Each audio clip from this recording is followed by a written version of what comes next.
हिमालय की गोद में बसा एक ऐसा धाम जहां हर पत्थर में शिव का स्पंदन है, हर हवा में हर हर महादेव की गूंज है और हर आंसू में आस्था की चमक।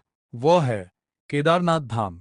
यह केवल एक मंदिर नहीं, बल्कि तप, त्याग, विश्वास और चमत्कारों की जीवित गाथा है। यहाँ आने वाला हर भक्त कुछ न कुछ छोड़कर आता है, अपना अहंकार, अपने पाप, अपनी पीड़ा, और वापस लेकर जाता है शांति, शक्ति और शिव की कृपा। आज हम आपको सुनाएंगे केदारनाथ धाम की संपूर्ण कथा।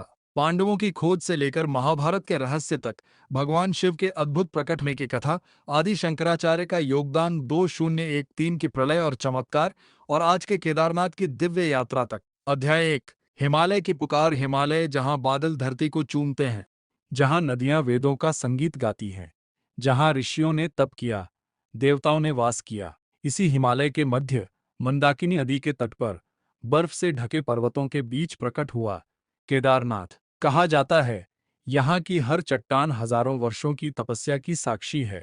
यह स्थान पृथ्वी पर शिव की सबसे शक्तिशाली ऊर्जा का केंद्र माना जाता है। अध्याय 2। महाभारत के बाद पांडवों की पीड़ा। महाभारत का युद्ध समाप्त हो चुका था, कौरवों का अंत हो गया था। पांडव विजयी थे, परंतु उनके हृदय में शांति नहीं थी। युधिष्ठिर दुखी स्वर में, हमने धर्म के लिए युद्ध किया, लेकिन अपने ही कुल का विनाश कर दिया। उन पर ब्रह्म हत्या का पाप था, उन्हें मुक्ति चाहिए थी। भगवान श्री कृष्ण ने कहा, तुम्हें शिव की शरण में जाना होगा।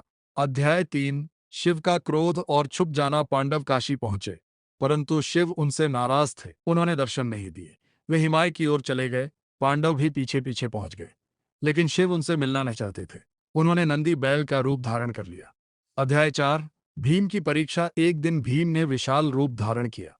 उन्होंने दो पहाड़ों के बीच पैर फैला दिए। झुंड में जाते पशुओं में से एक बैल अलग दिशा में भागने लगा। भीम समझ गए, यह कोई साधारण बैल नहीं। उन्होंने बैल को पकड़ लिया। तभी बैल धरती में समाने लगा। भीम ने उसकी पीठ पकड़ ली और उसी क्षण धरती हिल उठी, आकाश गरज उठा। बैल की पीठ का भाग केदारनाथ में प्रकट हुआ, जो आज शिवलिंग के रूप में पूजे जाते हैं। बाकी अंग पंचकेदार के रूप में प्रकट हुए, तुंगनाथ, रुद्रनाथ, मध्यमहेश्वर, कल्पेश्वर। अध्याय 5। केदारनाथ शिवलिंग का रहस्य। केदारनाथ का शिवलिंग साधारण गोल आकार का नहीं है, यह त्रिकोणीय आकार का है, जो बैल की पीठ का प्रतीक है। यह स्वयंभू है, किसी मानव ने इसे स्थापित नहीं किया। कहा जाता है, जो सच्चे मन से यहाँ आता है, उसके जीवन का बोझ शिव स्वयं उठा लेते हैं। अध्याय 6। आदि शंकराचार्य का आगमन। 8वीं शताब्दी में एक बाल सन्यासी हिमालय की ओर चला। वह थे आदि शंकराचार्य। उन्होंने भारत को एक सूत्र में बांधा, 4 धाम की स्थापना की।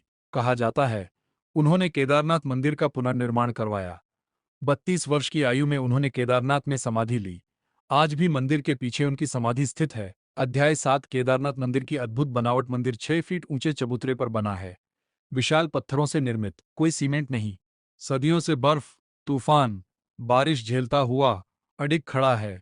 दीवारों पर महाभारत के दृश्य उकेरे गए हैं। अध्याय 8 से 2013 की प्रलय।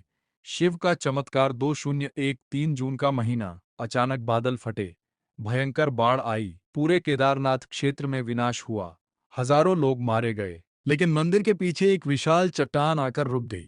उसने पानी की धारा को मोड़ दिया। मंदिर सुरक्षित रहा। लोग कहते हैं, वह कोई साधारण पत्थर नहीं था, वह स्वयं शिव की कृपा थी।